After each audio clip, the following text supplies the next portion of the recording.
So let us start.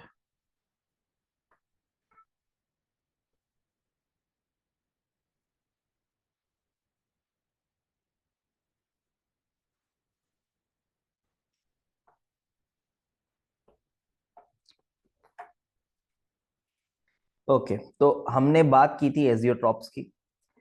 Azeotropes क्या होते हैं ये आपको बताया था। ठीक है। एजियोट्रॉप्स क्या होते हैं वो बताया था।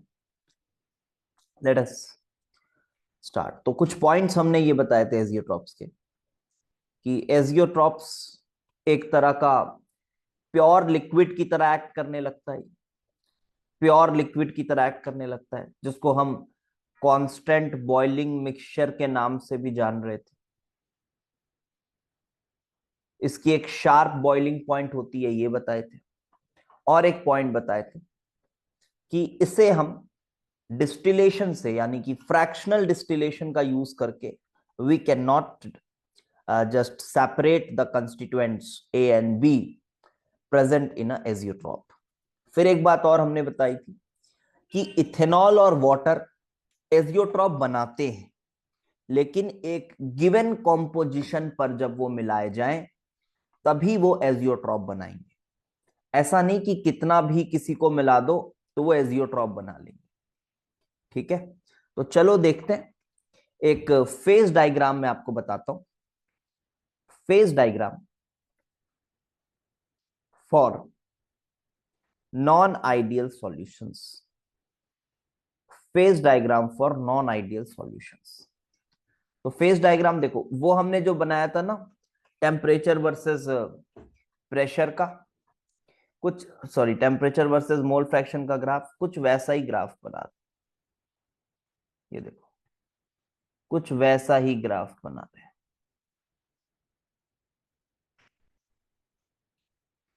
सो यहां पे आपके पास ये टेम्परेचर है और यहां था आपका जेड ए और यहां भी जेड ए 1 और ये जेड ए 0। अब ये जो ग्राफ आपका बन रहा होगा ये कुछ इस तरह से, बी को हमने माना था मोर वोलेटाइल, तो ठीक है, सॉरी हाँ, बी को less volatile, high boiling point. ये ग्राफ को थोड़ा देखना, इसका शेप देखना कुछ इस तरह से। This is T A and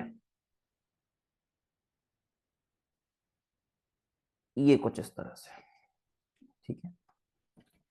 this is the shape and just look at this point. ये टच कर रहे हैं दोनों एक दूसरे को, they are touching each other at this point. अब हम यहां पे बहुत सारी बातें देखेंगे। अब आप बताओ इस पॉइंट पे क्या लग रहा है आपको, इस कॉम्पोजिशन पर अगर कोई ऐसा ग्राफ बना के दे तो आप इस पॉइंट पे क्या बोलोगे, क्या है?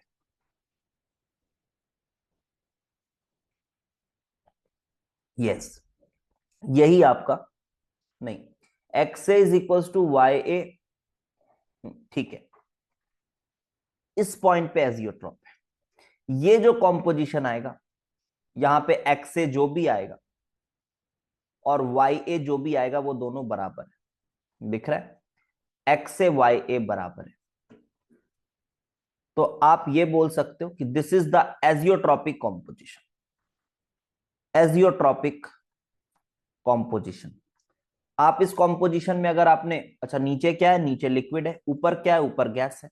अगर आप इस कॉम्पोजिशन में लिक्विड को लेते हो और हीट करना स्टार्ट करते हो तो इस टेम्परेचर पे तो दोनों रहेंगे, इस टेम्परेचर पर तो दोनों रहेंगे, लेकिन जस्ट इसके ऊपर गैस हो जाएगा, इसके नीचे लिक्विड हो जाएगा। ये बातें हमने पिछले लेक्चर्स में बहुत की हैं। आई गेस आपको अच्छे से ये बात समझ आ गई। बट सपोज करो, सपोज करो ए और बी मैंने लिया, ए और बी, या फिर चलो इसको मैं स्पेसिफिक ले लेता हूं, इथेनॉल और वाटर लिया मैंने।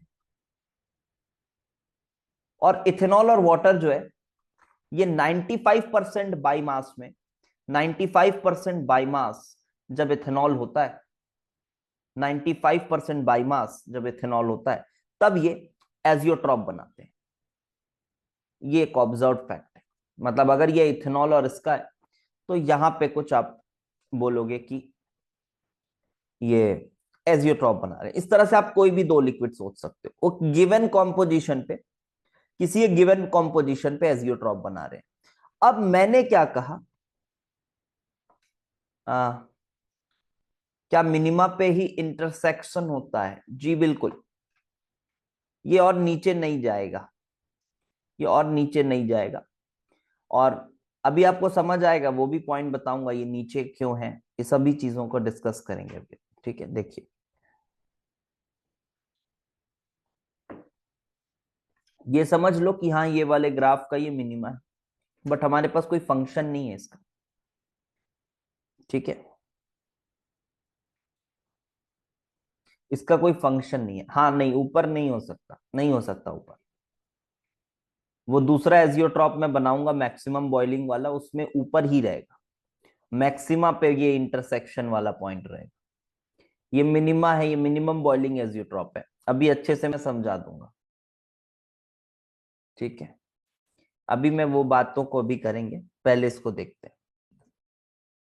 सो देखो, अगर मेरे पास मान लो इथेनॉल वाटर या फिर कोई भी ए और बी आपने लिया, और आपने कहा कि ये कॉम्पोजिशन का है, ये कॉम्पोजिशन का है, तो इसमें एक्स से आपके पास है, क्या ये एजियोट्रॉपिक कॉम्पोजिशन है? ऑब्वियसली नहीं है सर, ये एजियोट्रॉपिक थोड़ी ना। तो ये बताओ मुझे, क्या इस कॉम्पोजिशन से हम ए और बी को सेपरेट कर सकते हैं डिस्टिलेशन से? इस कॉम्पोजिशन से, एजियोट्रॉपिक नहीं, इस कॉम्पोजिशन से। हाँ कर सकते हैं, कर सकते हैं, ठीक है। चलो कोशिश करते हैं, ध्यान से देखना, कोशिश करते हैं। तो कुछ ऐसे ही करेंगे सर, ये कॉम्पोजिशन है आपका,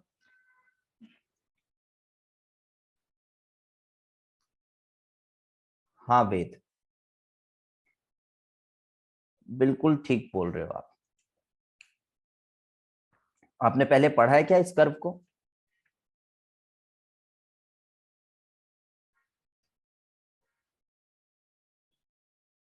देखते हैं। अच्छा मेरी वीडियो देखे थे, अच्छा हाँ इस पे वीडियो है, ठीक है। चलो देखो, हम यहाँ पे क्या करेंगे बेटा, कि हम इस कॉम्पोजिशन को हीट करेंगे, हीट करेंगे, हीट करेंगे, और फिर वही क्वालिटी क्वांटिटी वाली बात कल हमने की थी। मान लो यहां तक हीट किया, तो जैसे मैंने यहां तक हीट किया, तो अब आप देखो, अब आप देखो आप क्या पा रहे हो। ऊपर वाला कर्व किसका है बेटा? ऊपर वाला कर्व किसका था? ऊपर वाला कर्व था वाई ए का। तो वाई ए आप ये पा रहे हो, ये आ गया वाई। तो अब आपका जो वेपर है उसको आपने कंडेंस किया, यहां वेपर आया मान लो, फिर वेपर को आपने कंडेंस किया, तो ये कंडेंस करके आपके पास अब ये वाई ए कॉम्पोजिशन, जो ये वाई ए था, अब वो लिक्विड बन गया है ना, ये कॉम्पोजिशन। उसके बाद इसको फिर आपने बेटा हीट किया, हीट किया, हीट किया, फिर यहां तक हीट किया, फिर आप इधर आए, तो देखो फिर आपके पास एक और कॉम्पोजिशन आया लिक्विड का, ये वाला कॉम्पोजिशन रिच इन ए होता जा रहा है। देखो रिच इन ए होता जा रहा है, रिच इन ए होता जा रहा है। लेकिन क्या आपको यह भी समझ आ रहा है कि आप जैसे जैसे इसको कंडेंस करोगे तो आप कहीं ना कहीं यहां पहुंच जाओगे, you are tending towards azeotropic point. Yes, ठीक है, तो we are tending towards azeotropic point. तो आप एजियोट्रॉपिक पॉइंट की तरफ टेंड कर रहे हो। तो फिर वही बात आती है कि सर मतलब सेपरेट तो कर नहीं पाएंगे फिर। लेकिन अगर आप,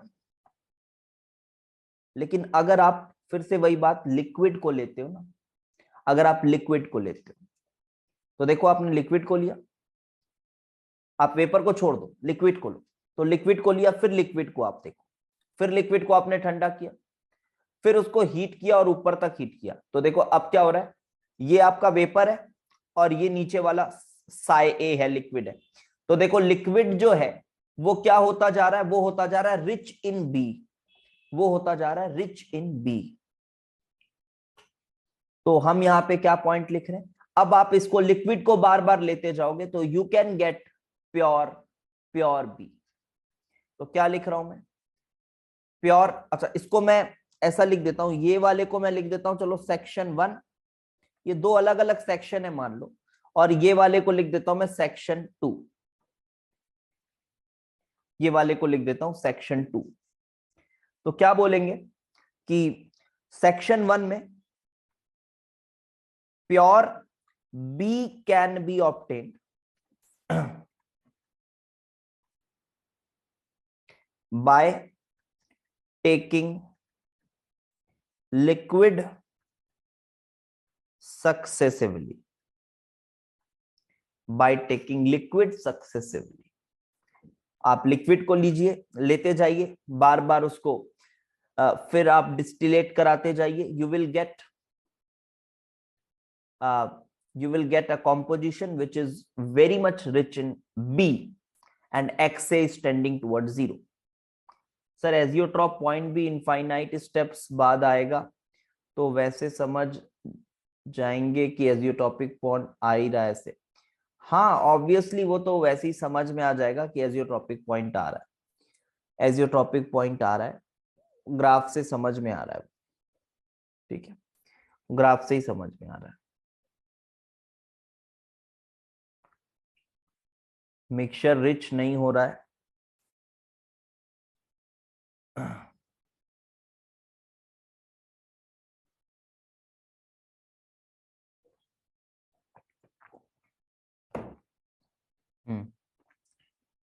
मिक्सचर, अच्छा डिस्टिलेशन से पहले पता होगा। हाँ देखो ये नॉन आइडियल सॉल्यूशन है, अगर इस सॉल्यूशन का हमारे पास फेज डायग्राम है तो डिस्टिलेशन से पहले हमको पता है, अगर इसका फेज डायग्राम है तो डिस्टिलेशन से पहले पता है, लेकिन ये फेज डायग्राम थ्योरेटिकली नहीं बन रहा, ये एक्सपेरिमेंटल ऑब्जर्वेशन से बन रहा है। तो एक्सपेरिमेंटली एक बार फेज डायग्राम बना दो, उसके बाद डिस्टिलेशन अपने हिसाब से कर लो, ठीक है। अब आते हैं सेक्शन 2 पर, सेक्शन 2 पर आते हैं, सेक्शन 2, सेक्शन 2 पर लेते हैं, देखो एक फिर से वही कॉम्पोजिशन लो, फिर आपने क्या किया, फिर इसको हीट किया, हीट किया हीट किया हीट किया हीट किया, यहां पहुंचे। अब यहां पे पहुंचे आप, तो ये इधर और ये इधर, तो फिर ये नीचे वाला आपको मिलेगा साई ए। तो देखो ये मिला आपको साई ए, और अगर आप वेपर को ले लेते हो, फिर अगर आप फिर वेपर को ले लेते हो वाई ए को, अगर आप फिर वेपर को ले लेते हो, अगेन आप किसकी तरफ जा रहे हो, अगेन आप एजियोट्रॉपिक पॉइंट की तरफ जा रहे हो। दिख रहा है ये ऊपर वाला वेपर है, वाई ए वाला कर्व है, और नीचे वाला जो है वो साई ए वाला कर्व है। मतलब अगर आप फिर से, अगेन वही बात हो रही है कि अगर आप फिर से लिक्विड को लेते हो, अगर आप फिर से लिक्विड को लेते हो, तो हाँ तो वही बात है, pure A can be obtained. मैं ध्यान से ये बात ध्यान रखना, मैं ये सेक्शन 1 और सेक्शन 2 दोनों का आपस में कोई रिश्ता नाता नहीं है। कुछ बच्चे ऐसे भी सोचने लगते हैं सर देखो ये ऐसे इधर भी तो काट रहा है सर, तो ये तो दो दो पॉइंट पे काट रहा है, ये दो सेक्शंस में डिवाइड कर दिया मैंने, आप इसको अलग समझो इसको अलग समझो, कोई रिश्ता नाता नहीं है उनका, वो मैथमेटिकली दिख रहा है बस कि हाँ वो जाके कट कर रहा है, प्रैक्टिकली उसका कोई मतलब नहीं है। Is the maximum temperature which could be given to liquid is TB, नहीं TB is the boiling point of pure B, it is the boiling point of pure B, sharp boiling point है, because you have ZA or XA is equals to 0, so that is just the boiling point and it is the maximum temperature that could be given to the liquid। हाँ वही बात है, maximum temperature है, उतने पे ही liquid sustain कर पाएगा, maximum temperature है वो, ठीक है। So pure A can be obtained by taking, again ध्यान रखना, लिक्विड्स सक्सेसिवली। बहुत बार बच्चे इसमें पैटर्न बनाने की कोशिश करते हैं ना, अरे यहाँ लिक्विड था तो यहाँ पे फिर गैस होगा, ध्यान रखना ये यहां भी लिक्विड है और यहां भी लिक्विड है, ठीक है, तो ये हुआ आपका एजियोट्रॉप। अब यहां पे मैं एक बात और करता हूं, ये पॉइंट जो नीचे क्यों आया है, तो ये नीचे आने का क्या समझ में आ रहा है इससे, इसका क्या सिग्निफिकेंस समझ आ रहा है कि जो बॉइलिंग पॉइंट है, अच्छा now I can use the term boiling point with azeotrope as well. ठीक है, with azeotrope as well I can use the term boiling point because although it is a solution, although it is a solution but it is acting like a pure liquid. So इस graph से ये समझ में आता है कि जो boiling point of ए है या फिर बॉइलिंग पॉइंट ऑफ बी है, ए या बी अब आपस में जो ज्यादा वोलेटाइल है इन दोनों के बीच में तो वैसे रिलेशन आएगा, लेकिन इन दोनों से ही बॉइलिंग पॉइंट ऑफ एजियोट्रॉप कम है, बॉइलिंग पॉइंट ऑफ एजियोट्रॉप कम है। देखो आप यहां ग्राफ से दिख रहा है, ग्राफ से दिख रहा है बॉइलिंग पॉइंट ऑफ एजियोट्रॉप कम है। तो इसका मतलब है,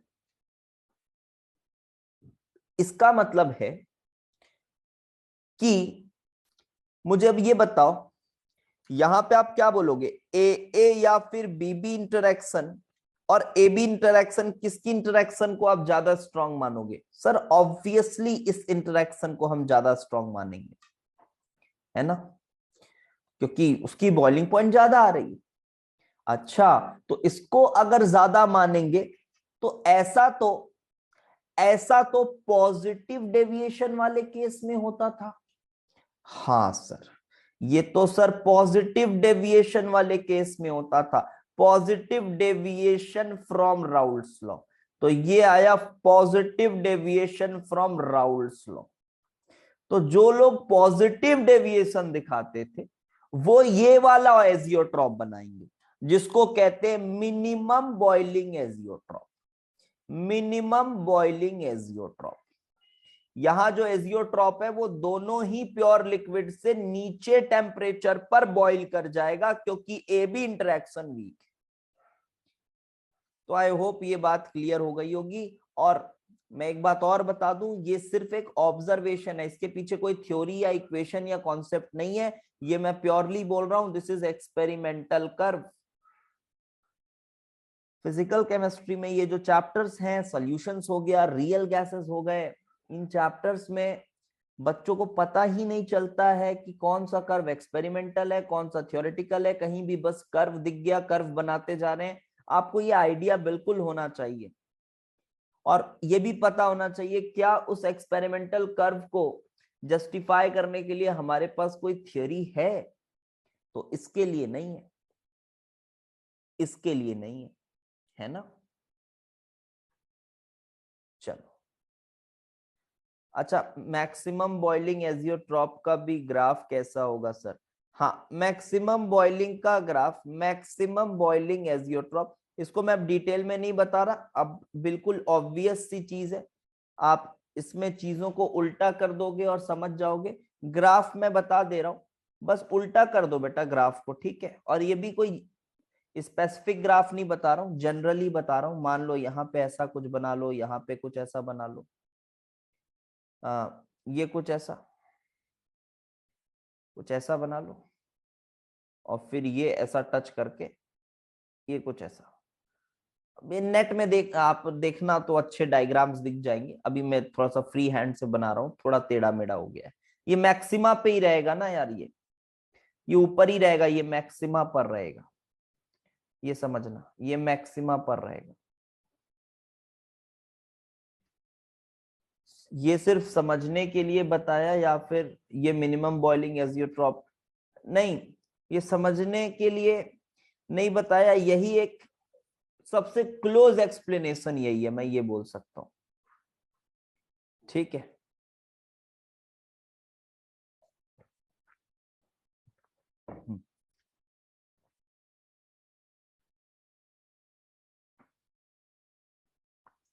मतलब नॉन आइडियल सॉल्यूशंस को सेपरेट करने का सिर्फ एक ही तरीका है, हीट करके।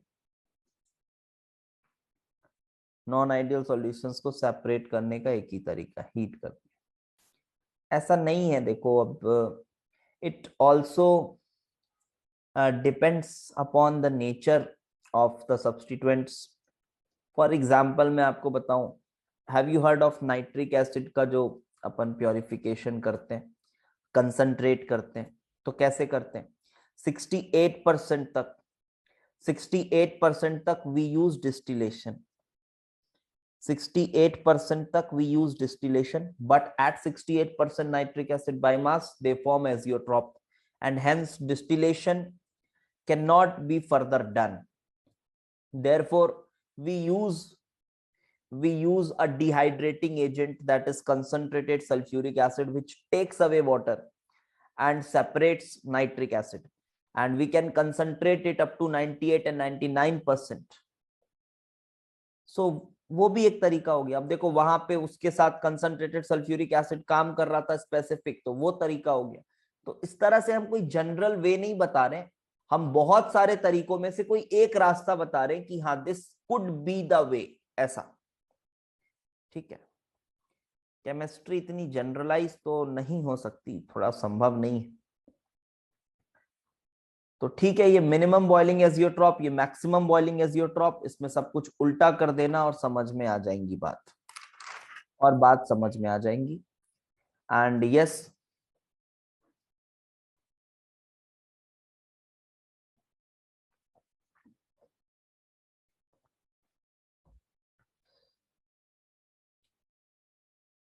नहीं, अगर सिर्फ 2 लिक्विड है तब वैलिड है तुम्हारी बात। क्या बोल रहे हो? नॉन आइडियल सॉल्यूशन को सेपरेट करने का हीट करके ही एक तरीका है। नहीं, हीट करके ही नहीं तरीका है, मैं बताया तो। नाइट्रिक एसिड जो है और वाटर, यहां भी 2 ही लिक्विड्स हैं। अब इसमें वाटर को अलग कर दिया जाता है और इसको कॉन्सेंट्रेट कर दिया जाता है, इसके लिए हमने कोई रिएजेंट यूज कर लिया।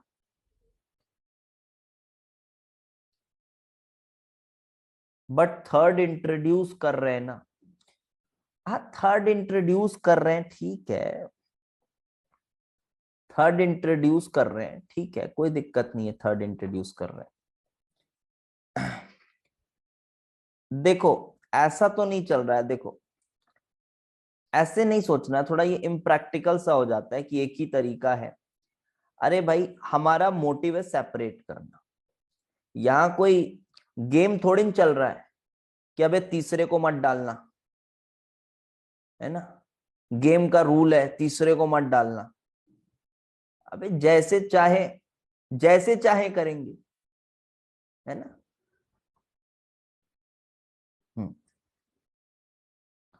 चलो देखो,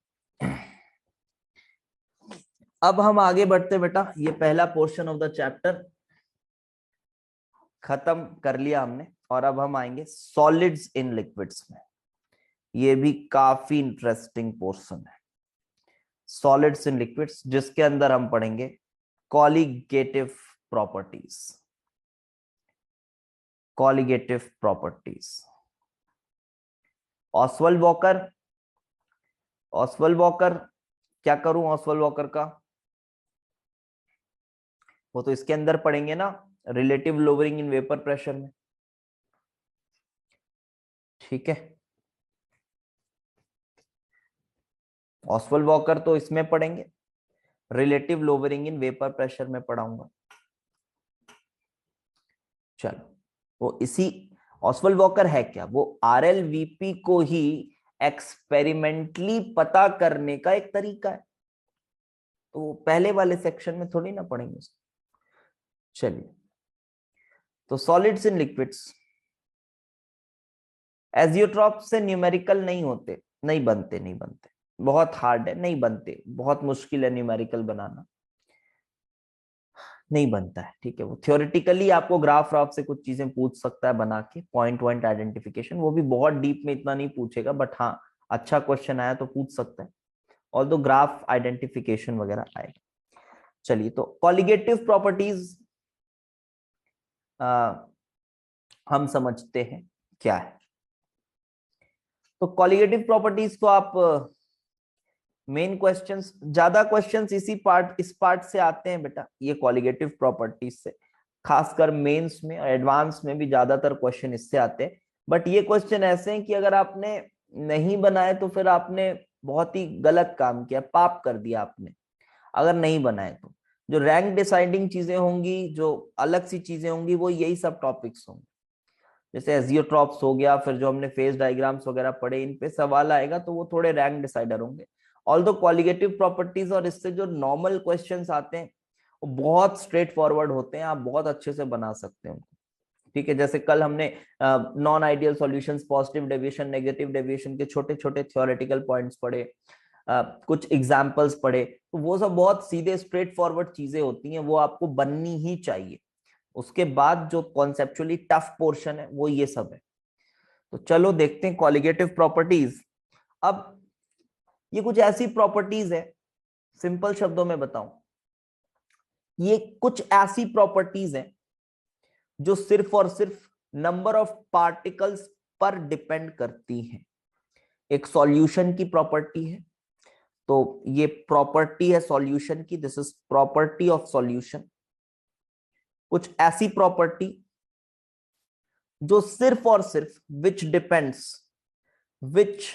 depends upon number of solute particles, solute particles के नंबर पर डिपेंड करती हैं, उनके नेचर पर नहीं करती। ठीक है, नॉट ऑन इट्स नेचर, उसके नेचर पर नहीं करती, सिर्फ नंबर पर करती। डाइल्यूट सॉल्यूशंस होने चाहिए, ये भी पॉइंट बता रहा हूं। इसका मतलब क्या है सर? अभी मतलब धीरे से समझ आएगा। मतलब कोई एक प्रॉपर्टी है, सपोज करो कोई एक प्रॉपर्टी है, उस प्रॉपर्टी में अगर आपने इस गिवन सॉल्वेंट में 1 मोल NaCl डाला है या फिर 1 मोल KCl डाला है, उस प्रॉपर्टी की जो वैल्यू है, उस प्रॉपर्टी की जो वैल्यू है, वो वैल्यू चेंज नहीं होगी, क्योंकि यहां पे अमाउंट ऑफ सब्सटेंस पे चीजें डिपेंड कर रही हैं। 1 मोल 1 मोल, NaCl डालो KCl डालो, उससे फर्क नहीं पड़ रहा। बट एक इंपॉर्टेंट पॉइंट बताता हूं, ज्यादातर बच्चे मिस कर देते हैं इस पॉइंट को। ठीक है, ज्यादातर बच्चे मिस कर देते हैं कि ये जो है ना, जो नेचर का फर्क नहीं पड़ता, नेचर का फर्क नहीं पड़ता, ये जो पॉइंट है, ये तभी नहीं पड़ेगा जब सॉल्यूशन आपका काफी डाइल्यूट होगा। ध्यान रखना इस बात को। बहुत कंसंट्रेटेड सा सॉल्यूशन अगर होगा तो कॉलिगेटिव प्रॉपर्टीज जो है वो नेचर ऑफ सॉल्यूट से भी अफेक्ट हो जाएंगी। ठीक है, तो ध्यान रखें कि कॉलिगेटिव प्रॉपर्टीज नेचर से भी अफेक्ट हो जाएंगी। तो these colligative properties are well defined, बता रहा हूं एग्जाम्पल बता रहा हूं, are well defined only for dilute solutions. I am not saying very dilute solution. कोई मैं बाउंड्री भी नहीं बना के बता रहा हूं आपको कि यार इतना से इतना डाइल्यूट होगा तो चलेगा, ऐसा भी नहीं बोल रहा हूं। बट ये स्टेटमेंट में दम है, आप इस स्टेटमेंट को समझिए। क्योंकि अभी एग्जाम्पल देने के लिए मुझे कॉलिगेटिव प्रॉपर्टी इंट्रोड्यूस करना पड़ेगा, मैं करूंगा, बस थोड़ा सा समय दीजिए, कर रहा हूं अभी। तो चलो एक एक करके कॉलिगेटिव प्रॉपर्टीज देखते हैं। सबसे पहली कॉलिगेटिव प्रॉपर्टी जो हम पढ़ेंगे वो है relative lowering in vapour pressure. Relative lowering इन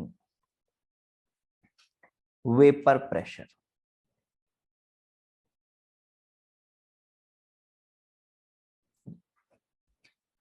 तो अब यहां पे एक चीज और ध्यान रखना, माइंडसेट बिल्कुल सही होना चाहिए आपका कि हम यहां हर बार क्या पढ़ रहे हैं, सॉलिड्स इन लिक्विड्स। और सॉलिड को हम क्या मानेंगे बेटा?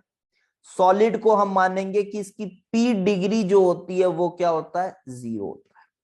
पी डिग्री 0 होती है, मतलब ये जो सॉलिड है ये एक्चुअली में क्या है? ये एक्चुअली में नॉन वोलेटाइल है।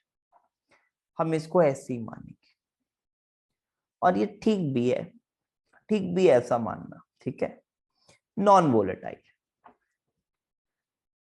चलो, relative lowering in vapour pressure क्या है सर, इसका मतलब क्या है, इसका मतलब तो चलो देखते हैं। इसका मीनिंग कुछ इस तरह से होगा कि जब आप एक प्योर सॉल्वेंट आपके पास है, प्योर सॉल्वेंट आपके पास है, और जब आप इसमें सॉल्यूट डाल दोगे, सॉलिड कोई डालो, आप कुछ भी इमेजिन कर लो, आप इसमें सॉल्यूट डाल देते हो, आप इसमें सॉल्यूट डाल देते हो, ये सॉल्यूशन बन जाता है, तो क्या अभी भी इसका कुछ वेपर प्रेशर होगा? क्या अभी भी इसका कुछ वेपर प्रेशर होगा इस सॉल्यूशन का? हाँ होगा। अच्छा एक बात और बताओ, क्या अभी अभी इस सॉल्यूशन का क्या अभी इस सॉल्यूशन का कोई बॉइलिंग पॉइंट होगा कि रेंज होगी? रेंज होगी, रेंज होगी। अच्छा, रेंज होगी, रेंज होगी। बेटा रेंज कैसे होगा बताओ ना, रेंज कैसे होगा? रेंज नहीं होगा। आप सॉलिड डाल रहे हो, आप सॉलिड डाल रहे हो मतलब पीटी जो आप लिखते थे, क्या लिखते थे अभी तक? P A degree, P P A degree psi A, अभी यही लिखते थे। वेपर बनने पे कॉम्पोजिशन चेंज, देखो अभी समझ आएगा।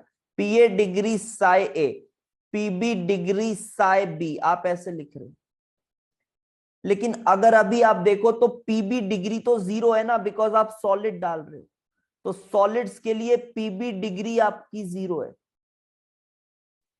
पीबी डिग्री जीरो है।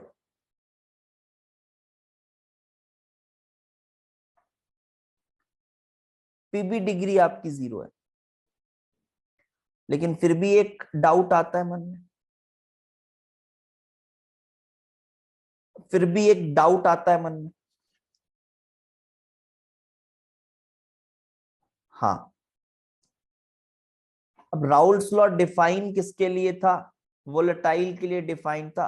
अब देखो, ये एक्चुअली एक राउल्स लॉ के स्पेशल केसेस को रिलेट कर दिया जाता है।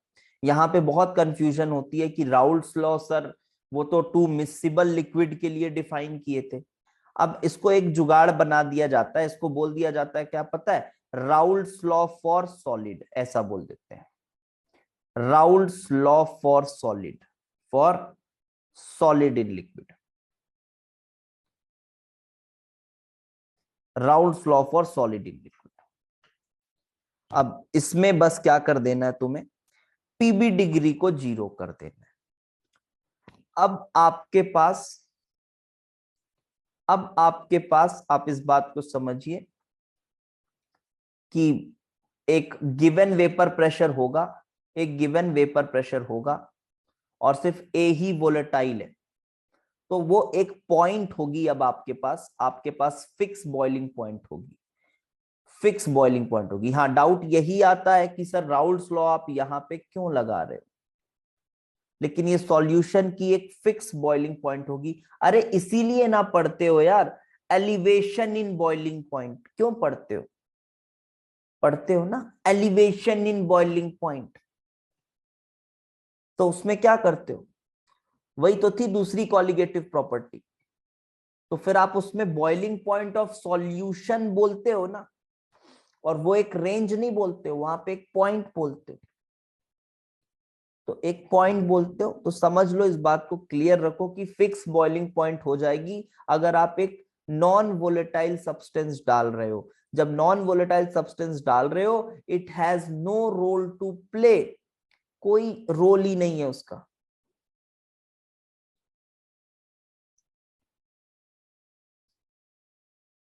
हाँ, थोड़ा वेपर बनने के बाद नया एलिवेशन आ जाता है, वो बिल्कुल आ जाता है, वो बिल्कुल आ जाता है, क्योंकि हम वहां पे साइए चेंज हो रहा है, तो वो बॉइलिंग पॉइंट चेंज हो रही है, वहां पे बॉइलिंग पॉइंट चेंज हो रही है। हाँ चेंज हो रही है, ठीक है, बॉइलिंग पॉइंट चेंज होगी, ऑब्वियसली बॉइलिंग पॉइंट चेंज हो जाएगी, लेकिन मैं पूछ रहा हूं रेंज रहेगी कि पॉइंट रहेगी? तो अगर आप एक फिक्स्ड अमाउंट की बात करो तो आपके पास वो एक पॉइंट रहेगी, बॉइलिंग पॉइंट रहेगी, फिक्स बॉइलिंग पॉइंट है अगर आप एक्स से फिक्स रखे हुए हो, अगर आप एक्स से फिक्स रखे हुए हो। जैसे इस बार मेंस में क्वेश्चन आया था, उसको मैंने अपनी एनएससीसी और मेंस वाली वीडियो में समझाया भी था। एक क्वेश्चन था ना, बहुत फेमस क्वेश्चन है, लोग फॉर्मूला लिखा के उसका आंसर ले आते हैं कि how much water will be separated out, ऐसा करके रहता है ना क्वेश्चन, एस आइस ऐसा करके रहता है, डिप्रेशन इन फ्रीजिंग पॉइंट से। तो वहां भी यही कॉन्सेप्ट है, वहां भी यही कॉन्सेप्ट है कि वहां पे जब आइस फ्रीज हो रहा है, जब आइस फ्रीज हो रहा है तो साई ए तो कम हो जा रहा है,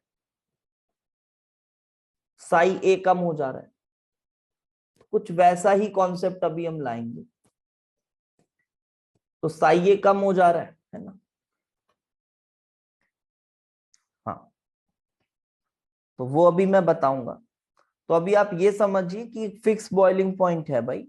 हाँ, बॉइलिंग पॉइंट एलिवेशन की वैल्यू चेंज होती है, वो अभी आपको समझ में आएगा। चलिए अभी पहले RLVP पे रहते हैं, फिर मैं बॉइलिंग पॉइंट पे जब फेज डायग्राम आपको पढ़ाऊंगा तो दिमाग ऐसे एकदम खुल जाएगा, बिल्कुल क्रिस्टल क्लियर हो जाएंगी चीजें। आप फेज डायग्राम बस एक बार पढ़ लीजिएगा तो मजा आ जाएगा। तो चलिए, तो सॉल्वेंट के पास जो वेपर प्रेशर था, अभी सिर्फ वेपर प्रेशर पे बात करें, वो है P डिग्री। और सॉल्यूशन की जो वेपर प्रेशर है, एज पर एनसीईआरटी के मैं नोटेशंस यूज कर रहा हूं, इसकी जो वेपर प्रेशर है वो लिखा रहता है PS, P degree and PS, ऐसा कुछ। ठीक है, बताओ वेपर प्रेशर बढ़ा है कि कम हुआ है? तो सर ऑब्वियस सी बात है, कॉन्सेप्चुअली भी अगर हम सोचें तो सर हम बोल सकते हैं कि वेपर प्रेशर कम हुआ है। ठीक है, कम हुआ है क्योंकि एक नॉन वोलेटाइल सब्सटेंस यहां पे आ चुका है, सरफेस भी एक्वायर कर लिया होगा, ऐसा भी सोच सकते हो। तो अब ये जो सरफेस है ये पहले से कम वोलेटाइल हो गया है, पहले से कम वोलेटाइल हो गया है, नॉन वोलेटाइल सब्सटेंस आपका इसके सरफेस को एक्वायर कर लिया है, तो कम हुआ है। तो ठीक है सर, तो ये RLVP ही क्यों सर, ये सर RLVP ही क्यों सर, और भी कुछ भी हो सकता था सर, ये relative lowering in vapour pressure, इससे क्या आपको लगाव है? तो देखो क्या लगाव है कि जब आप रिलेटिव लोवरिंग बोलते हो तो पहले कितना था, P degree, P degree minus minus PS upon P degree, ये हुआ रिलेटिव लोवरिंग। ये लोवरिंग हुआ और ये इनिशियल हुआ, तो इसको बोलेंगे रिलेटिव लोवरिंग। सॉलिड्स को सॉल्युबल ही मानते हैं जी, बिल्कुल सॉल्युबल ही मानेंगे। जब वो सॉल्युबल ही नहीं है तो वो सॉल्यूशन का पार्ट ही नहीं है, it will not affect any of the properties of the solvent, soluble ही है। जहां भी मैं सॉलिड बोल रहा हूं सॉल्युबल है बिल्कुल। आप ही सोचो, एक ऐसा करके कोई सॉल्यूशन है, एक सॉल्यूशन है और उसमें कोई आप एक इनसॉल्युबल सा मटेरियल डाल दो, सॉल्यूशन को क्या फर्क पड़ेगा? कुछ नहीं, वो तो पड़ा हुआ है, तो पड़ा हुआ है, उसकी फिजिकल प्रॉपर्टीज में कोई चेंज नहीं आएगा। ये बात ऐसी हो गई कि आप एक वही नॉर्मल से सॉल्यूशन में आप ले जाके ऐसा करके ऐसा कार की कीरिंग डाल दो, क्या होगा? कुछ नहीं होगा। कुछ होगा क्या? नहीं होगा। वैसे ही है, वो बात वही है, सॉलिड्स सॉल्युबल ही होंगे तभी इफेक्ट करने वाले हैं उसकी प्रॉपर्टीज को, अदरवाइज नहीं करने वाले। तो यहां पे देखो, तो अब ये relative lowering in vapour pressure है। तो अब यहां पे अगर देखा जाए तो ये क्यों खास है बताओ?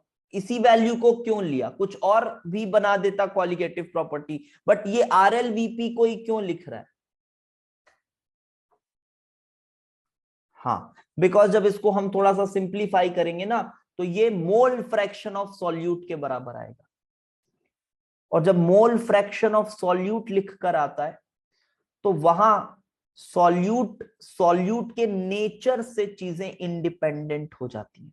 इसको थोड़ा सिंप्लीफाई करो, यही राउल्ट्स लॉ का यूज करके, P डिग्री तो P डिग्री ही रहेगा, लेकिन अब वेपर प्रेशर ऑफ सॉल्यूशन क्या रहेगा? P degree into Sai A। और बेटा यहां A क्या है? A तुम्हारा सॉल्वेंट है। ध्यान रखना, ए जो मैं बोलूंगा, ए मतलब तुम्हारा सॉल्वेंट है, और ये जो बी है ये तुम्हारा सॉल्यूट है जो कि सॉलिड है। ये सॉलिड सॉल्यूट जो है वो तुम्हारा बी है। तो ये हुआ पी डिग्री माइनस दिस, और अपॉन पी डिग्री जब आप करोगे तो आप देखोगे पी डिग्री कैंसिल होके ये 1 माइनस एक्स से आ रहा है, जिसको आप एक्स बी लिख सकते हो, जिसको आप एक्स बी लिख सकते हो। तो फाइनली आप अगर देखो तो you have this relation, you have this relation p degree minus ps upon p degree. This is RLVP. This is RLVP, and this is equals to the mole fraction of solute. Mole fraction of solute, let me represent it like N2 upon N1 plus N2. ये कुछ इस तरह से आएगा, mole fraction of solute. तो फिर यहां से समझ में आ रहा है कि दिस इंप्लाइज दैट कि ये जो RLVP है does not depends upon nature, does not depends upon nature of solute. लेकिन मैं फिर से वही कह रहा हूं कि ये कब कब अच्छे से काम करता है, जब सॉल्यूशन थोड़ा डाइल्यूट हो, थोड़ा डाइल्यूट हो। क्योंकि अब हाँ, राउल्ट्स लॉ एक तरह का जुगाड़ है, आप यहां पे समझ सकते हैं। राउल्ट्स लॉ को यूज कर रहे हैं हम, और ये ऐसा बोल देते हैं Raoult's law for solids in liquids,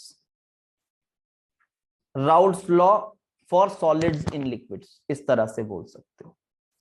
और ना एक थॉट आप फिर से लाओ, अगर आपने वो रियल गैसेस वाली वीडियो मेरी देखी है तो उसमें मैंने एक बात ये कही है कि अगर आप बहुत एकदम ब्रॉड माइंड से देखोगे तो आप सॉलिड लिक्विड गैस कुछ अलग नहीं पाओगे, सब्सटेंस ही पाओगे।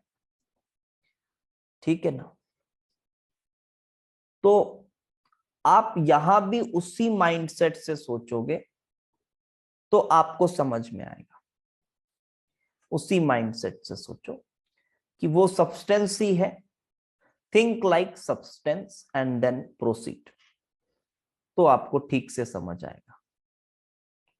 हाँ, but that original definition was for solutions, original definition that was for solutions two miscible liquids. तो वो दोनों को डिस्टिंग्विश करने के लिए किताबों में आप पाएंगे लिखा रहता है Raoult's law for liquids, Raoult's law for solids, ऐसा लिख के देता है डिस्टिंग्विश करने के लिए। लेकिन फिर मैं बोलूंगा यहां आप वो सब्सटेंस वाले आइडिया को लाओ तो थोड़ी सी आपको अंडरस्टैंडिंग डेवलप हो जाएगी। चलो, हाँ, डाइल्यूट क्यों होना चाहिए ये सवाल पूछ रहा है बच्चा, तो मैं बताता हूं। देखो क्या हो रहा है, आपने ये RLVP निकाली, ये RLVP निकाला, ठीक है। अभी इसका एक मेथड होता है निकालने का,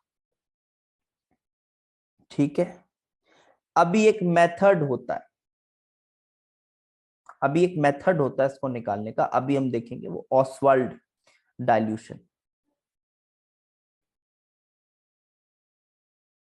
अगर एग्जाम में पूछा Raoult's law applicable for solids in liquids तो फॉल्स बोलेंगे। अरे अब इसको नहीं पूछेगा यार, वेद मत परेशान हो, नहीं पूछेगा ऐसा। एक्चुअल में बता दिया ना, वो तो दोनों के लिए एप्लीकेबल है, ठीक है।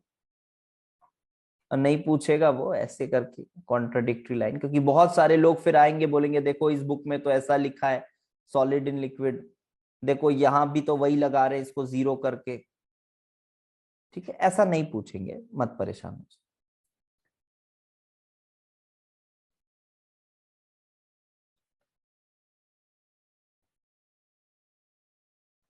चलो,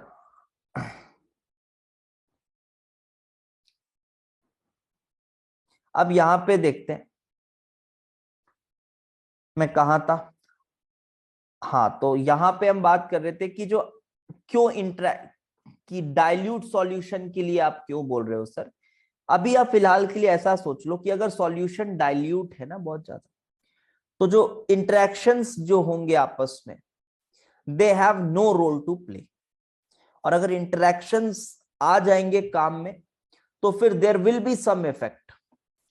फिर आप बॉइलिंग पॉइंट एलिवेशन की जब बात कर रहे हो तो आपस के इंट्रैक्शन वाला भी फैक्टर थोड़ा सा काम करने लगेगा। या जैसे relative lowering in vapour pressure को भी आप सोचो, बस मैं कोई आपके दिमाग में ऐसा इमेज क्रिएट नहीं कर पाऊंगा, ये बहुत अच्छे से समझ में आ जाता है अगर आप खुद ही सोचो तो, कि हाँ यार अगर डाइल्यूट है तो फिर पार्टिकल्स का कोई सिग्निफिकेंस ही नहीं रहा कि पार्टिकल क्या है, क्योंकि आपस में इंटरेक्शंस नेग्लिजिबल होंगी।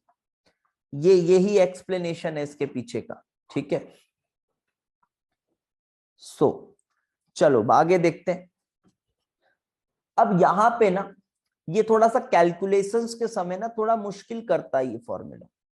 तो अगर फॉर वेरी डाइल्यूट है सॉल्यूशन, फॉर वेरी डाइल्यूट है, तब तो आप क्वेश्चन के हिसाब से देखो, ये भी ना अकॉर्डिंग टू क्वेश्चन आप देख लेना, इसमें मैं कोई आयनिक इक्विलिब्रियम टाइप आपको वैल्यू नहीं दे पाऊंगा, आप अकॉर्डिंग टू क्वेश्चन देख लेना, वो दिख जाता है। आप देख लेना कैलकुलेशन में वही 2-3% एरर अगर आ रहा है तो चल जाएगा, उससे ज्यादा नहीं आना चाहिए। तो अकॉर्डिंग टू क्वेश्चन आप देख लेना, अगर वेरी डाइल्यूट है तो आप बोल दोगे N2 is very very less than N1, और फिर आप सीधे फॉर्मूले को लिखोगे P degree minus PS upon P degree is equals to N2 by N1। ये ठीक है, ये फॉर्मूला लिखा हमने। ये कैसा फॉर्मूला है, लेकिन ये थोड़ा रिस्की है ना, मैं फिर से बोल रहा हूं ये थोड़ा रिस्की है, जेई मेंस वगैरह के चक्करों की बात कर रहा हूं, क्योंकि ऐसी जो छुटपुट चीजें हैं ना वो उन्हीं लोग पूछते हैं। ये अप्रोक्सीमेटेड है, वेरी डाइल्यूट के लिए लग रहा है यहां तक ठीक है। लेकिन अगर मैं आपको एक ऐसा जुगाड़ दे दूं जो कि अप्रोक्सीमेटेड भी नहीं है और कैलकुलेशन भी बहुत आसान हो जाता है उससे, तो वो जुगाड़ जो है वो ज्यादा काम का होगा, है ना। तो आपको कुछ नहीं करना यार, सिंपल सी चीज, ये जो आपके पास इक्वेशन है ये वाला, इसमें नहीं, यही वाले इक्वेशन पे आप -1 कर दो ना दोनों side. This P degree -1 is equal to N2 upon N1 plus N2 और -1 कर दो। और इसके बाद इसको जब आप ओपन कर दोगे ना, you will get P degree minus PS upon PS is equals to N2 by N1। ये देखो बहुत अजीब सा लगता है देखकर कि अरे सर ये N2 बाई N1, ये भी N2 बाई N1, हाँ लेकिन बस यहाँ पे ये जो P डिग्री था वो P डिग्री के जगह ये PS आ गया। तो ये तो सेम फॉर्मूला है सर, हाँ सेम फॉर्मूला है, बिल्कुल सेम फॉर्मूला है। अगर आपको N2 या N1 में से कुछ निकालना है तो आप इसको यूज कर लो, या मोलर मास निकालना है आप इसको यूज कर लो। बट अगर आपको RLVP निकालना है तो वो आप इस फॉर्मूले से नहीं कर सकते, क्योंकि RLVP तो यही है, RLVP यही है, RLVP यही है, ये RLVP नहीं है। समझना, मेरी बात को समझना, ये कैलकुलेशन आसान करेगा। अगर मान लो आपको ऐसा कुछ निकालना है, P degree minus PS upon PS is equals to N2 को लिखो W2 upon M2 into W1 upon M1, आप इस तरह से लिखोगे।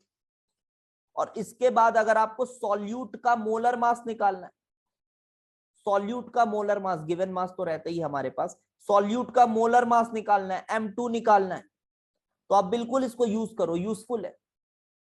लेकिन अगर RLVP निकालना है तो this is not useful. So not useful because RLVP आपका ये नहीं है, दिस इज नॉट RLVP। तो आई गेस आपको समझ आ गया होगा।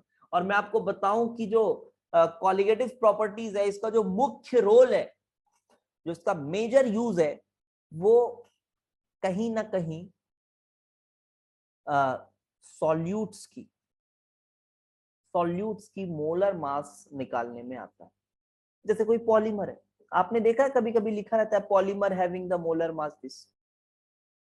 जैसे नॉर्मल सॉल्यूट है तब तो चल जाता है काम, ठीक है यार, नॉर्मल सॉल्यूट का तो चल जाता है काम।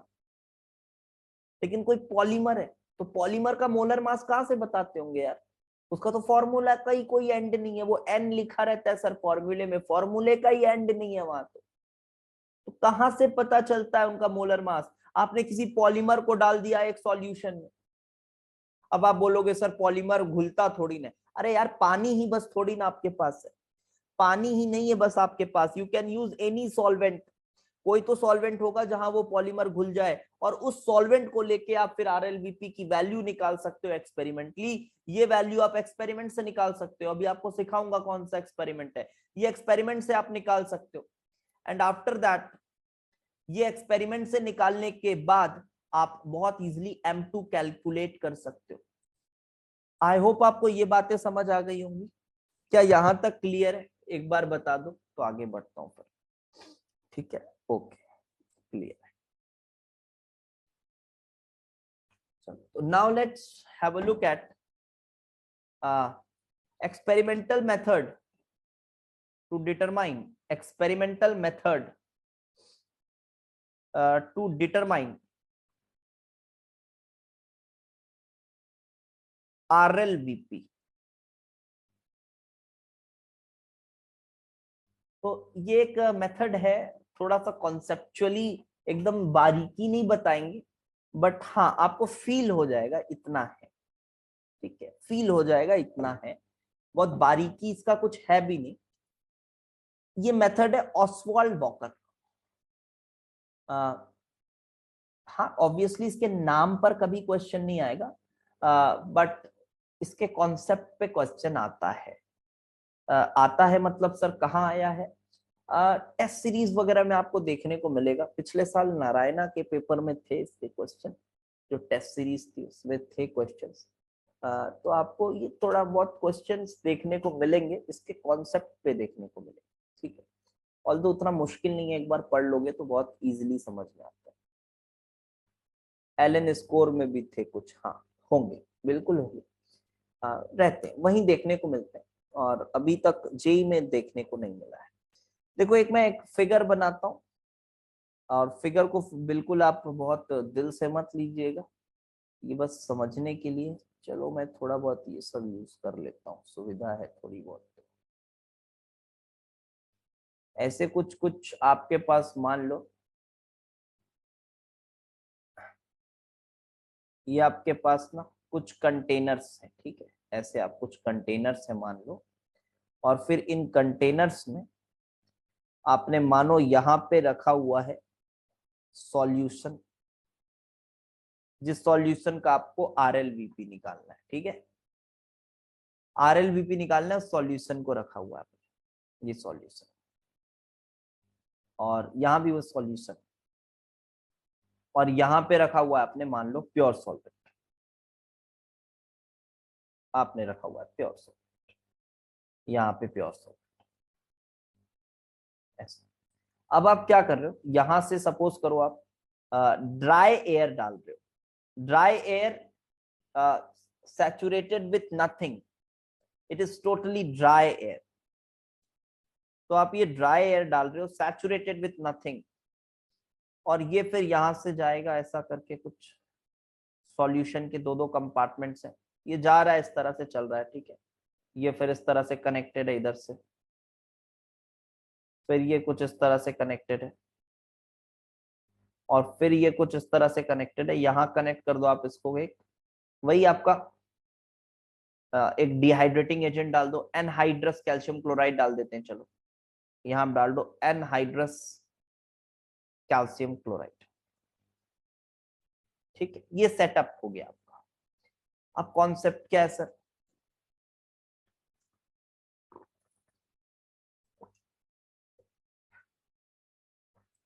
पीएस इसका वेपर प्रेशर है,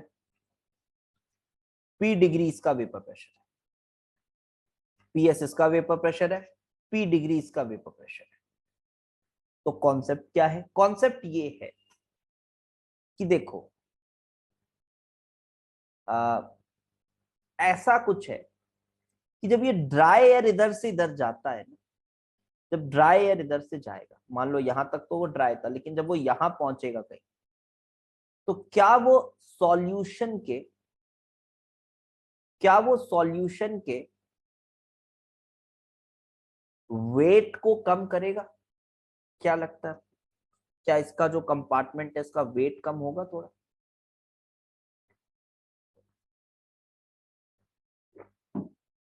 जी हाँ। सर कैसे हुआ सर? ऐसे सोचो ना, ये ड्राई था, सैचुरेटेड विथ नथिंग, और अब ये जब यहां से निकलेगा तो वेपर प्रेशर जो होगी ना, इसकी जो वेपर प्रेशर होगी, इस वेपर प्रेशर के साथ सैचुरेट होकर निकलेगा। मतलब जो सॉल्यूशन, आप ऐसा समझो, सॉल्यूशन के वेपर प्रेशर को थोड़ा कंज्यूम करके निकलेगा। अब जब वो निकलेगा तो ये भी, it will be saturated, it will also be saturated with PS. एक तरह से उसी के वेपर को लेके निकलेगा। ऐसा थोड़ी ना बच के निकल जाएगा, बिल्कुल एकदम ड्राई था ड्राई ही रहेगा, ऐसा तो नहीं।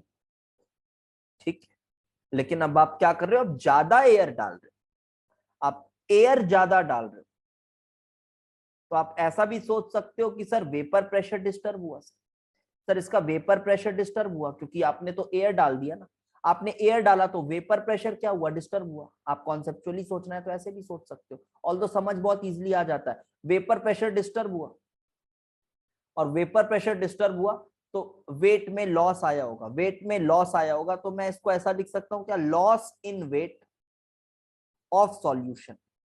सॉल्यूशन में जो वेट लॉस होगा, वैल्यू इक्वल नहीं बता रहा हूं कितना होगा, बट हाँ directly proportional.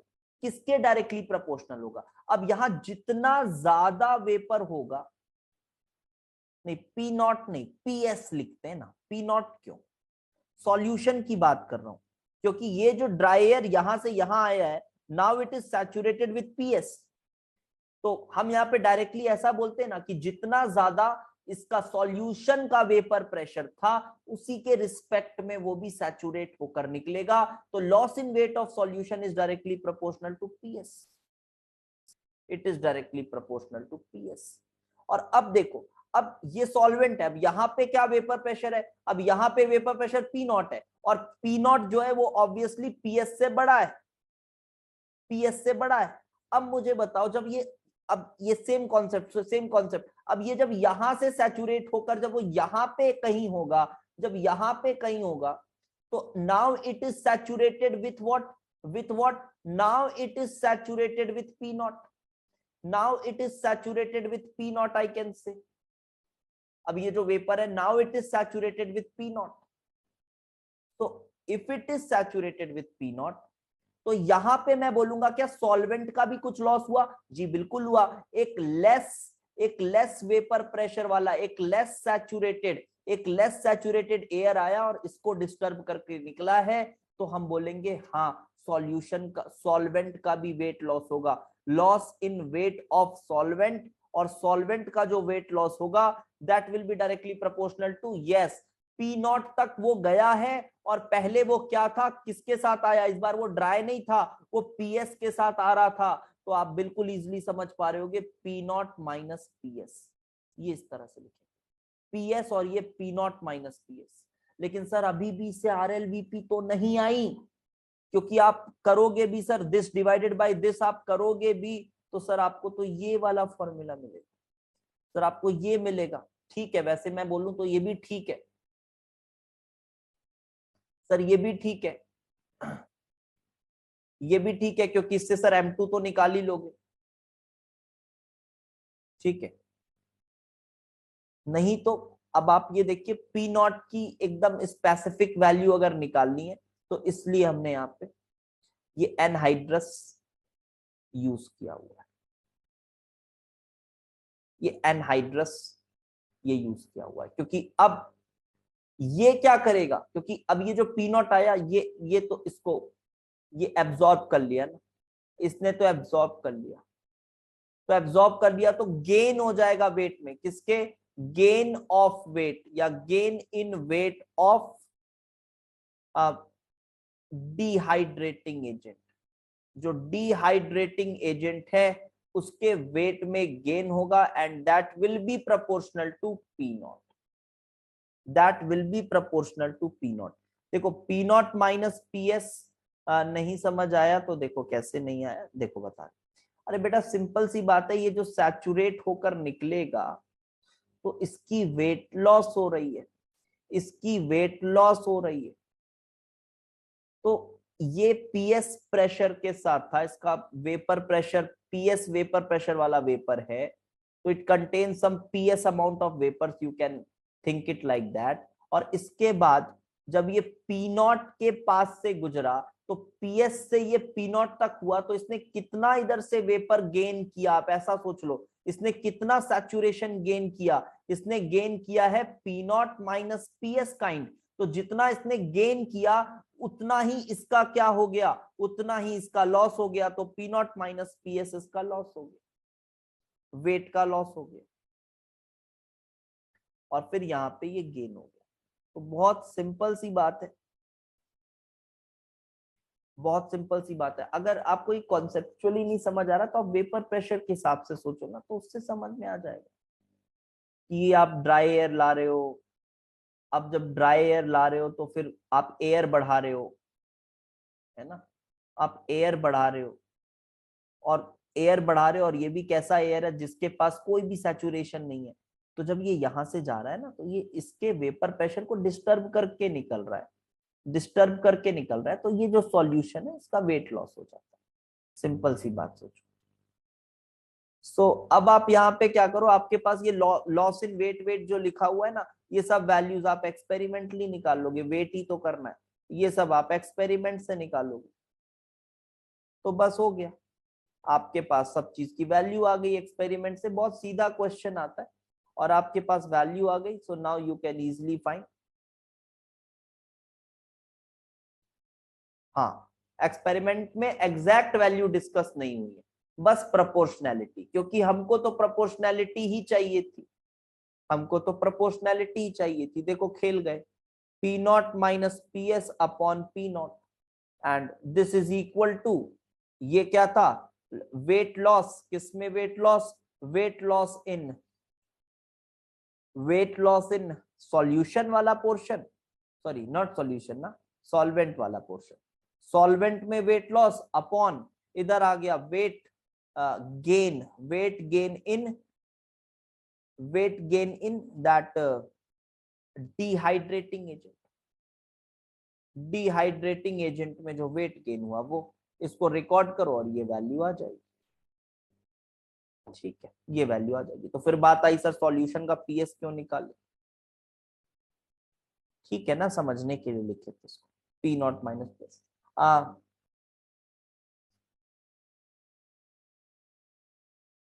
Proportionality constant same है, हमने मान लिया सेम, उसमें कोई दिमाग नहीं लगा पाएंगे, तो उसको मान लिया सेम है प्रोपोर्शनैलिटी कांस्टेंट। ठीक है, सेम ही रहेगा जो भी प्रोपोर्शनैलिटी कांस्टेंट। हाँ, हाँ मैं फिर से बता दे रहा हूँ जी, बिल्कुल। हाँ, हाँ इसमें ये डाउट आता है, मैं फिर से बोल रहा हूँ, कॉन्सेप्चुअली बहुत अच्छे से ये नहीं क्लियर होता। देखो एक बात और, एक डाउट और आती है इसमें, एक बात और आती है कि सर ये पावर 1 ही क्यों रहेगा, जरूरी थोड़ी ना पावर 1 के साथ ही जाए। देखो अच्छा पूछा भी है, प्रियांशु ने पूछा भी है कि सर लीनियर ही क्यों रहेगा, कोई कोई गारंटी नहीं कि लीनियर रहेगा। ठीक है, कोई गारंटी नहीं लीनियर रहेगा, हमने इस तरह से ही निकाल सकते हैं, this is the best possible way, तो इस तरह से निकाल दें। ठीक है, ये दो कंटेनर वो एक्यूरेसी के लिए है, एक कंटेनर ही सोच लो आप, वो लोग का कुछ एक्यूरेसी मैटर करता होगा, उसके वजह से करा होगा। आप एक ही कंटेनर सोच लो, एक्यूरेसी के लिए है, प्रिसीजन एक्यूरेसी के लिए। लेकिन देखो तो सर इससे क्या फर्क, किस कैसे सर इसको अपन ऐसा ले ले रहे हैं, लीनियर कैसे ले ले रहे हैं, कोई फर्क नहीं पड़ता ना, सबके लिए यही ले रहे हैं, तो एक तरह से रेफरेंस जैसा ही हो गया, सोचो सबके लिए ऐसा ही ले रहे हैं, है ना, सबके लिए ऐसा ही ले रहे हैं, तो एक रेफरेंस की तरह हो गया, सोचो कौन सी एग्जैक्ट वैल्यू से कोई लेना देना।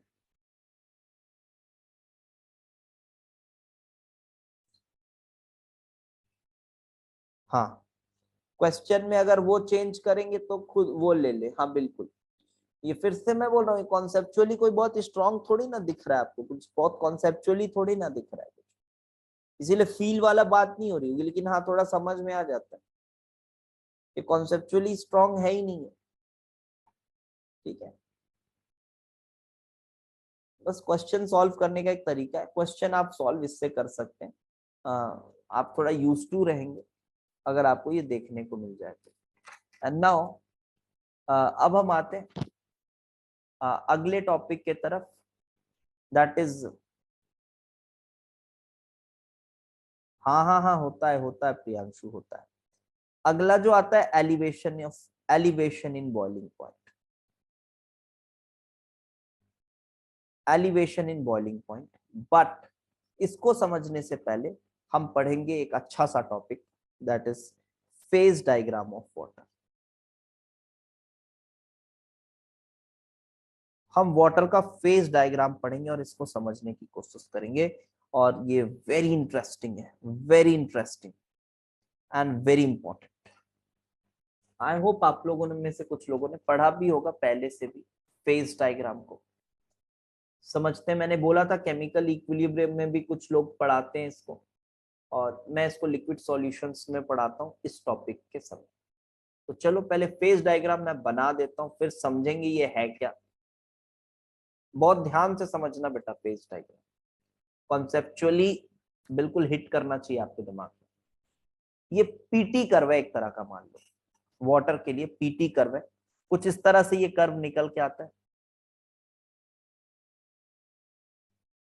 थोड़ा सा इसका स्लोप लोप में आप ऊपर नीचे बनेगा, कुछ ऐसा।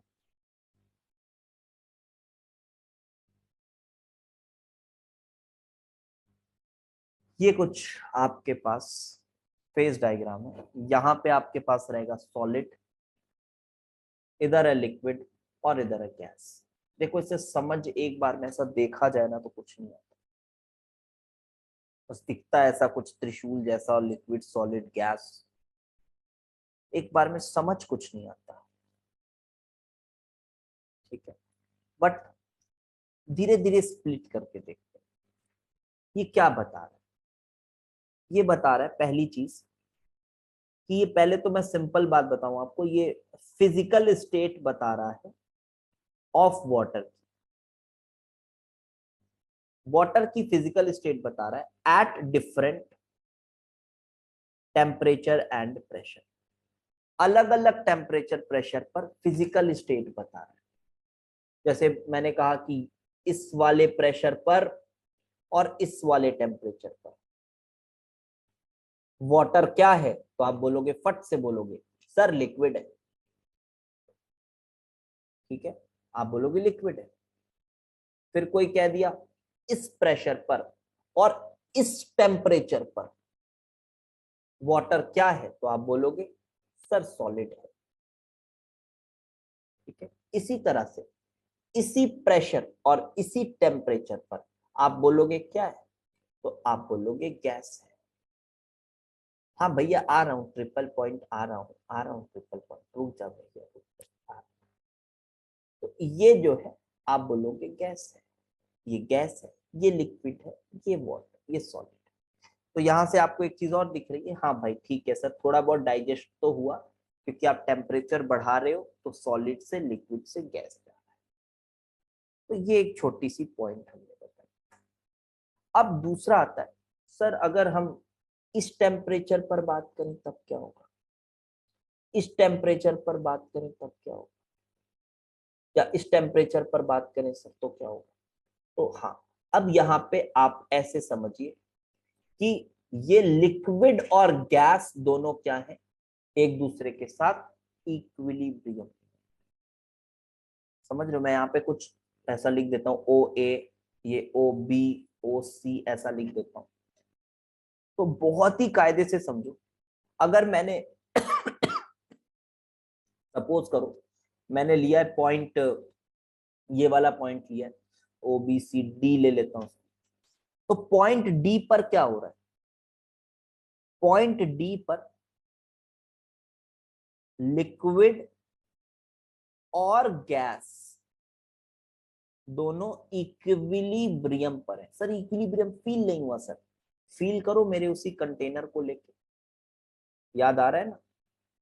Only liquid, only gas, liquid gas both, उसी को फील करो तो वहां से फील होगा।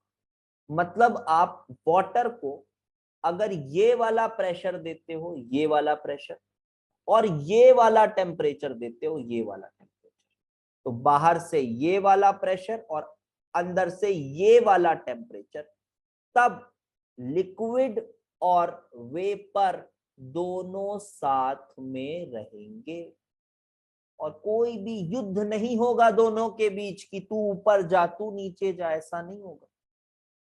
लेकिन देखो अब यहां से थोड़ा और फीलिंग आ रहा है, इसी पे, इसी प्रेशर पे देखो, वाओ, देखो टेम्परेचर बढ़ा दिया, टेम्परेचर बढ़ा दिया, तो ये क्या हुआ, ये क्या हुआ, ओनली गैस। अब रिलेट करो मेरे उसी कंटेनर से, ओनली गैस, टेम्परेचर कम कर दिया तो देखो क्या हुआ, ओनली लिक्विड। समझ आ रही है बात? अभी तो थोड़ा सा, अभी अभी थोड़ा सा बस, अभी मैंने इसको स्टार्ट किया, अभी और बेहतरीन बेहतरीन चीजें आएंगी, देखते जाओ।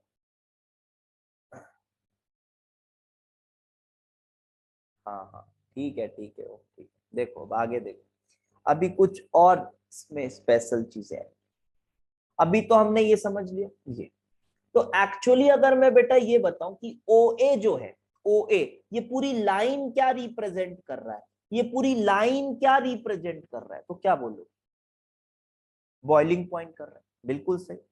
अलग अलग प्रेशर पे बॉइलिंग पॉइंट ही तो कर रहे हैं ना, है ना, बॉइलिंग पॉइंट ही है, क्योंकि बॉइलिंग पॉइंट कोई एक तो होता नहीं है वाटर का, ये आप जान चुके हो, अब बड़े बच्चे हो आप, है ना, अब आप बड़े बच्चे हो, जान चुके हो ये सब कि भाई अलग अलग प्रेशर पे अलग अलग बॉइलिंग पॉइंट है, तो ये कलेक्शन ऑफ बॉइलिंग पॉइंट है।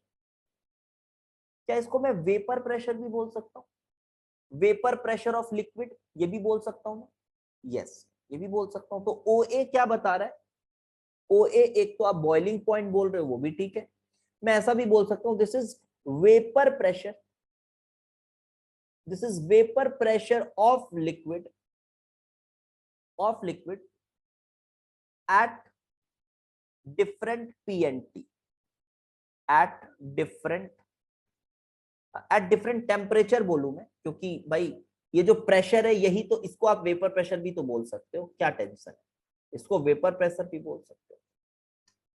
तो वही बात है, vapour pressure of liquid at different temperature.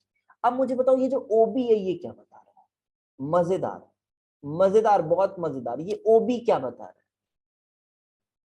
ओबी क्या बता रहा है, सब्लिमेशन, ठीक है, सब्लिमेशन मान लिया मैंने, लेकिन गैस सॉलिड इक्विलिब्रियम, बिल्कुल, लेकिन और अच्छे से मैं अगर बोलूं तो क्या ये वेपर प्रेशर ऑफ सॉलिड नहीं बता रहा है, समझ रहे हो, वेपर प्रेशर ऑफ सॉलिड बता रहा है ये, सर सॉलिड का वेपर प्रेशर, सर सॉलिड और वेपर, हाँ बिल्कुल, ठीक है।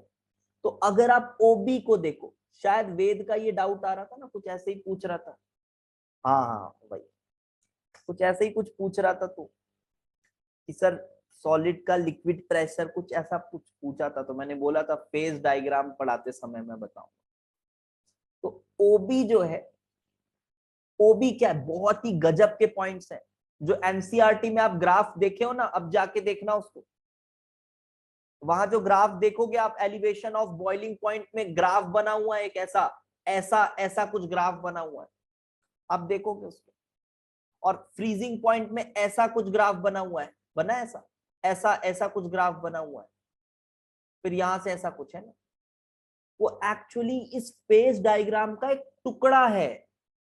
देखो ये वाले पोर्शन को काट के बना दिया है, बताया कहीं नहीं है, उसी को काट के बना दिया, अभी समझेंगे उसको भी, तभी वो समझ आएगा actual elevation in boiling point क्या है, ठीक है। तो देखो अभी तो हमने आधे ही क्लास, आधे ही किया हुआ है हमने अभी सॉल्यूशंस, लिक्विड सॉल्यूशंस, लेकिन मैं गारंटी के साथ बोल रहा हूं कि आपको बहुत सारी नई चीजें सीखने को जरूर मिली होंगी इस चैप्टर, है ना, और मिसकॉन्सेप्शंस क्लियर हुए होंगे, है ना, यस।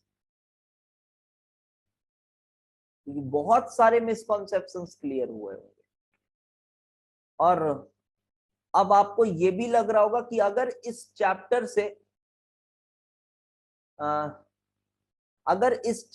से कॉन्सेप्चुअल क्वेश्चन अब आप लोग बना सकते हो।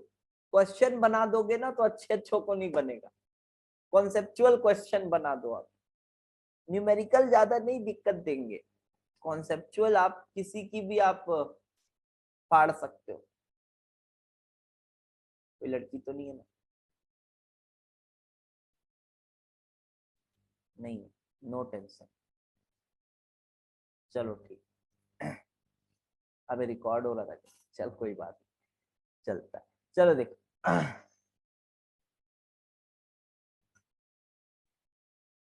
हाँ स्मृति है भाई, स्मृति स्मृति बैठी है, स्मृति बैठी है। अरे अच्छा, नियति है, सॉरी सॉरी सॉरी। चलो चलो चलो आगे बढ़े, आगे बढ़ते। ओबी, ओबी क्या है? ओबी बता रहा है vapour pressure, vapour pressure of solid. अच्छा, vapour pressure of solid sir नहीं समझा। अब ऐसे समझो बेटा, ऐसे समझो कि जैसे लिक्विड आप रखे हो ना, लिक्विड और उसके ऊपर वेपर बना है, तो अगर आप इस प्रेशर और इस टेम्परेचर पर रखोगे, बात को समझना बेटा, इस प्रेशर और इस टेम्परेचर पर रखोगे तो आइस और वेपर होगा। बहुत अजीब सी बात लग रही है ना सर, आइस और स्टीम। सर ये कैसे सर, आइस और स्टीम?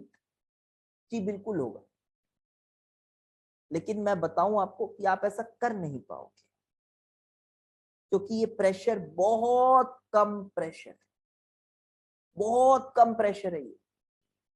अब मैं बात करता हूं सबसे रहस्यमयी पॉइंट की, ये पॉइंट ओ की। उसको स्टीम बोल सकते हैं, बोल लो स्टीम, क्या दिक्कत है, बोल दो स्टीम। वर्ड है भाई, अंग्रेजी है उसमें, तो अपने हिसाब से चला लो उसको। अब ये पॉइंट ओ को देखो, पॉइंट ओ में क्या दिख रहा है आपको? व्हाट अबाउट ओसी? ओसी बस वही है। ओसी को, ओसी अगर पूछोगे तो ओसी को चलो मैं बोल देता हूं लिक्विड प्रेशर ऑफ सॉलिड, ऐसे ही बोल लो। अच्छा लग रहा है ना सुन के? हाँ, लेकिन काम का नहीं। ओसी को क्या बोलूं, नहीं लिखता भी नहीं मैं। ओसी को liquid pressure of solid, feeling नहीं आएगी, बट हाँ अगर आप फिर से वो सब्सटेंस की तरह सोचो, लिक्विड सॉलिड गैस ना सोच के, तो फिर थोड़ी सी फीलिंग आएगी। ठीक है, आई गेस आपको थोड़ा सा आपका दिमाग खुला होगा ये फेज डायग्राम पढ़ के। मजा आता है ये टॉपिक पढ़ने में, पढ़ाने में भी मजा आता है। पॉइंट ओ पर क्या होगा पता है, देख रहे हो आप? तीनों चीजें इक्विलिब्रियम पर है। अरे क्या बात कर रहे हो, तीनों चीजें इक्विलिब्रियम पर, मतलब पिस्टन को आप छोड़ दो तो वहां सॉलिड भी होगा, लिक्विड भी होगा, स्टीम भी होगा, वेपर भी होगा, गैस भी होगा, जो बोलना है बोल लो, तीनों चीजें होंगी। आप आज जाके यूट्यूब पे वीडियो देखना, कुछ फॉरेनर्स ने डाला है, ट्रिपल पॉइंट अचीव करके, प्रैक्टिकली अचीव किया है उन्होंने ट्रिपल पॉइंट। सर क्यों मुश्किल है सर, हम क्यों नहीं कर सकते घर में? इसलिए मुश्किल है बेटा क्योंकि टेम्परेचर तो ठीक है, टेम्परेचर तो ठीक है, ये 273.16 केल्विन का टेम्परेचर है, ये तो अचीवेबल है। बट जो प्रेशर है ना, वो है 0.006 एटीएम के आसपास। such a low pressure, you have to create kind of absolute vacuum, then you can achieve this. समझ गए? हाँ, तो पॉइंट ओ को बोलते हैं triple point, triple point of triple point of water, water का ट्रिपल पॉइंट। तो ट्रिपल पॉइंट ऑफ वाटर है where all liquid, gas and solid coexist। फिर से मैं बोल रहा हूं सर ये कोएग्जिस्ट वाली फीलिंग नहीं आती है, तो अब फीलिंग बहुत अच्छे से आ रही होगी, इसी कंटेनर को सोचो तो फीलिंग भी आ जाएगी। तो ये बहुत ही लो टेम्परेचर है और ये प्रेशर तो भाई अत्यंत लो प्रेशर है। तो इस प्रेशर पे बात करेंगे। तो आई गेस आपने फेज डायग्राम ऑफ वाटर समझा है। अब एक काम करना, मेरी ये क्वेश्चन मैंने डाला है पार्ट 89 या 88 है हमारी रियल एडवांस सीरीज का, वो रिकमेंडेड है भी आपको। इसके बाद शायद पार्ट किसी ने देखा है तो बता दो सर, पेज डायग्राम पे जेई एडवांस के 3 दिन पहले डाला था वो वीडियो में, जेई एडवांस के, उसको आप एक बार देख करना, 89 है शायद, हाँ उसको आप एक बार इसको पढ़ने के बाद ना आज आप उसको थोड़ा सा एक काइंड ऑफ होमवर्क समझ लो, आप उस क्वेश्चन को करना, इतना सुंदर क्वेश्चन है ना। रियल एडवांस वाली प्लेलिस्ट में ही जाके देखना, रियल एडवांस वाली में पार्ट 89 शायद या 88 एडवांस के जस्ट 1-2 दिन पहले डाला था, मुझे इतना याद है। तो आप, हाँ अमोनिया वाला, हाँ श्लोक, हाँ हाँ वही अमोनिया था वो। तो देखो वहां पे अमोनिया का फेज डायग्राम था, हाँ that was part 88, yes part 88 है। आप पार्ट 88 एक बार होमवर्क के तौर पे करना, वहां और क्लैरिटी आ जाएगी। अमोनिया में तो और गजब की चीज है, देखना उसको जिस तरह से उस क्वेश्चन को समझाया है, उसमें ना ये वाली लाइन ऐसे ना हो कि इधर रहती है, ऐसे रहती है। वाटर में ही सिर्फ ये लाइन इधर रहती है, बाकी अमोनिया में इधर रहती है।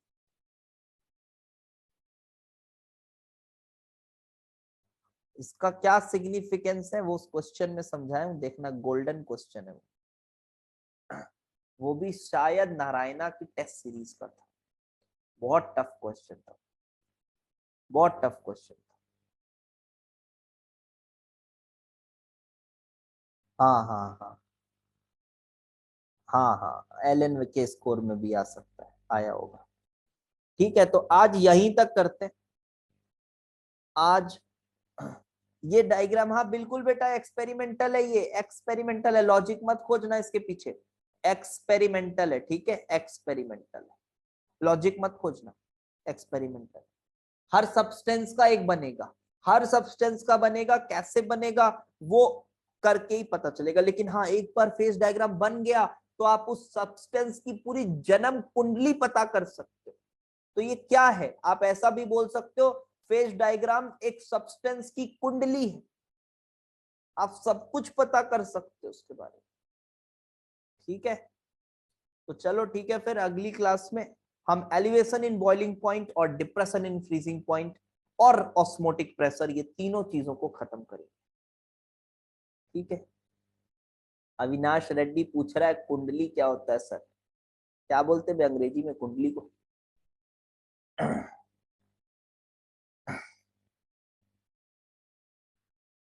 पता नहीं क्या बोलते हैं, होरोस्कोप, अच्छा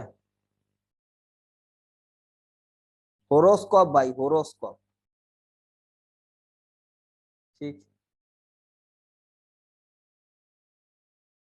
पता नहीं लड़के बोल रहे हैं, नहीं पता। चलो ठीक है, फिर कल मिलते हैं।